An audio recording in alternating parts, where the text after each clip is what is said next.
Welcome back. Today I'm with Chairman of the Beaufort County Capital Sales Tax Commission, Mike Sutton from Beaufort. Many of you know him. He was on City Council for 8 years and unfortunately turned himself out. But we put him back to work, put him on the task force, and fortunately he was selected chairman. What we've been talking about is something that's not being talked about but needs to be talked about, and that's the penny capital sales tax.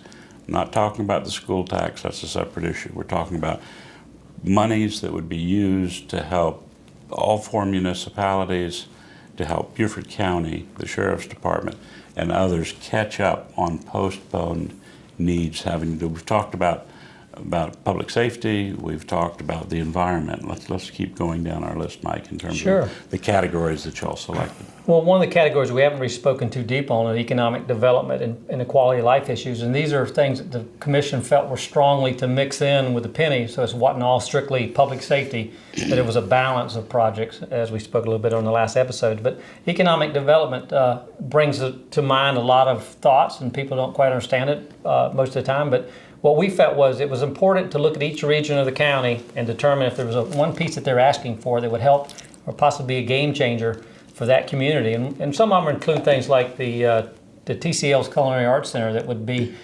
built in Bluffton. The restaurant, different entities of the restaurant business, the hospitality world, came to the commission and presented their case, and they talked highly about the inability to keep trained kitchen staff and people related to the hospitality industry.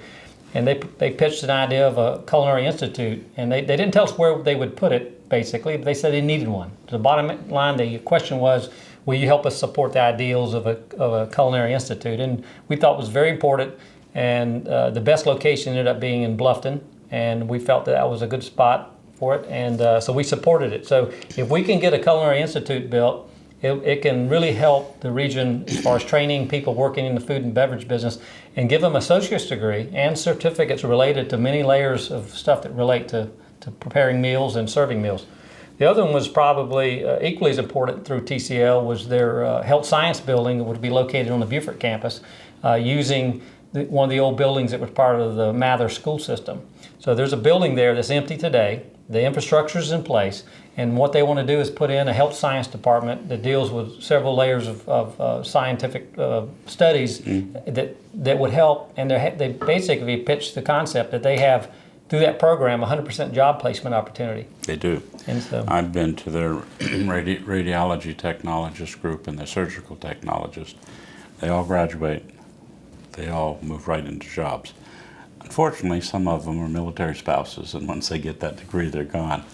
But the proximity to Beaufort Memorial Hospital and TCL is perfect because they can have practical experience across the street, and hopefully it can be a recruiting ground because, to my knowledge, Beaufort Hospital is still bringing in temporary employees because they can't fill the skilled jobs they need. Well, I like that it's basically a brownfield type environment, meaning that they're not going out and bulldozing trees to build a center, that they actually have a campus with a building already in place, and what they need is the infrastructure or the piece to put the middle of it together, and then basically they'll be in operation as soon as it's built. This is a shovel-ready project that I hope the larger community supports. And building on earlier successes. Some of the other ones would probably be in quality of life. The park improvements. Everybody loves their parks, and one of the things that we're, at least on the north of the Broad, or what we're seeing is, restroom facilities and maintenance issues that have plagued us for years. If we have a chance to get the penny sales tax, we can improve restroom facilities like Pigeon Point Park and at the Washington Street Park that now has no facilities, right in the middle of the historic district, and Southside Park, where we've planned for the tree farm. The dog park is there. There's reasons why that hasn't really matured, and it's mainly funding. And this is an opportunity for us to regionally fund and improve our park systems. Then there's the big bear. And the big bear is, when you talked in council, you always said we ought to be setting aside money, which we didn't have, for the ongoing maintenance of the Henry C. Chambers jewel of a park. No one doubts it's great, but many people don't understand, as you do, because you've probably dived underneath it, that it is built on a structure, a big part of it, and it washes away, causing sinkholes. The city actually has just gone down with a diver And now we're looking at an annual program of fixing one or two of the pilings as we go. This would help us catch up with that, and for those who want to expand the park into the marina parking lot, it may be that we can build that big field that people have talked about if we can find a place to Sure. replace the park. Well, we talked and debated at length with the Penny Sales Tax Commission about the merits of that. We understand the value of the waterfront park. We know it's important, just like any park across the county. You're exactly right. There's not a maintenance fund. The last renovation of that park, which will happen over every 8 to 10 year cycle, we're going to be looking at possibly millions of dollars worth of investment to hold a park like that together. This is a chance to do it at a penny sales tax, do a little bit of maintenance, get things in order, and then try to start that program, jumpstart it to keep it going. Right.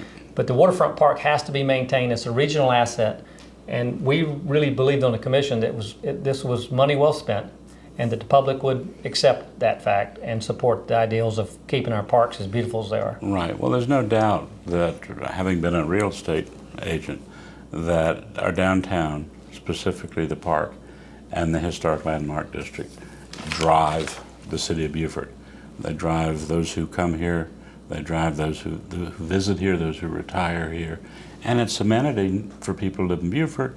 But I'll guarantee you, at the Shrimp Festival 2 weeks ago, you probably had more people from out of town coming to Beaufort than you did people from Beaufort. Yeah, and they spent money. And if the penny sales tax had been in place, those dollars have been generated, and it's from people who don't live here, don't have a direct impact every day here. So that benefits the locals. That park and the parking garage are really economic drivers They are. to help us grow downtown to what we want it to be. Absolutely. Well, this penny sales tax benefits everybody, and there's more details in the topics we won't have time for, I'm sure, but there's something in here for everyone, every community from north of the Broad, south of the Broad, out on the islands, in the farm communities. This will have an impact, and these projects won't get funded unless we support them as a region through the penny sales tax. If I wanted to be devil's advocate, and I don't know if you can handle this question, I can answer it if I have to. Okay. Why would one not vote for the penny sales tax? I think there's there's not a reason not to vote for it. There's not a harmful reason that could come that I can think of. You may have to answer that question, because I think that if you're worried about, if you're just in the mindset that all taxes are evil and you can't justify them for no matter whatever reason, then you're stuck. If I voted against it, I would vote for it because A, I don't like taxes, and I don't want to pay my way, or I think it's someone else's problem, not mine. Or, probably more importantly, I wouldn't understand the nature and the pressures on capital and infrastructure that local governments. But if I go back and I look and I understand, I have the privileges, having been mayor now, and before that city council, as you were on council, to understand that there are these long lists that have been growing. You know, we waited through the recession, we had to cut back, we thought everything was going to be better, but we're not going to see a building boom, and I don't know north of the Broad River that we expect to really want a building boom. What we want to do is not much new, but is take what we have and build on it. And this would be a way in the city, and I think I speak for the town of Port Royal, and Bluffton and Hilton Head, is to begin to address some long postponed needs. So I think our mission is to try to help people understand. You know, that key element that I mentioned earlier is that 40%, $400 out of $1,000 come from people who do not live here, but do require those services. That's absolutely, and use them every day. Right. I mean, 85% of your police and service calls in the city of Beaufort come from people who don't live in your zip code. That's exactly And right. so, you know, That's how do you pay exactly for that right. on the backs of your 12,000 citizens? That's exactly right. I think the projects are fair. I mean, I think you started out with a larger number and you skinnied it down to 120 million, which everybody thought was fair, and that's 4 years. 4 years. At the end, whether you raise the money or not, it ends. And if you raise the money before 4 years, It ends. it ends. Yep. So we've done it before. We see improvements that have helped us, but we didn't go all the way. So this is sort of a way to say, okay, let's put a Band-Aid on, let's pay that extra little bit, and let our municipalities and our county catch up to make sure they can give us what we expect of them, which is public safety, quality of life, and maintaining our pristine environment. Yeah, and one thing I want to make a point too is it's just not the penny paid for this. There's a lot of leveraging going on out there with grants and other opportunities to pay for these things. This is the only opportunity to make it actually happen at this point in history. Some of these projects will go forward anyways, and some areas may see these things like the communication equipment will show up on your tax bill in another area. You just won't have the ability to share it. That's right. And federal grants and state grants all require matches. And so these dollars are going to be leveraged way beyond $120 million. Absolutely. If you look at Boundary Street, the penny sales tax put in 11 of $33 million. That's right. There was a federal grant for 12. The city had their tax incremental finance district. So we're talking about considerably more. Anyway, we've got to go, but I would ask everyone to please look at the paper, go to the county website, call me, call Mike. I'll give you his cell phone. No, I won't. But you can always find him. He's out on the street saving old homes in downtown Beaufort. Thank you for joining us, and do stay tuned and think about the capital penny sales tax.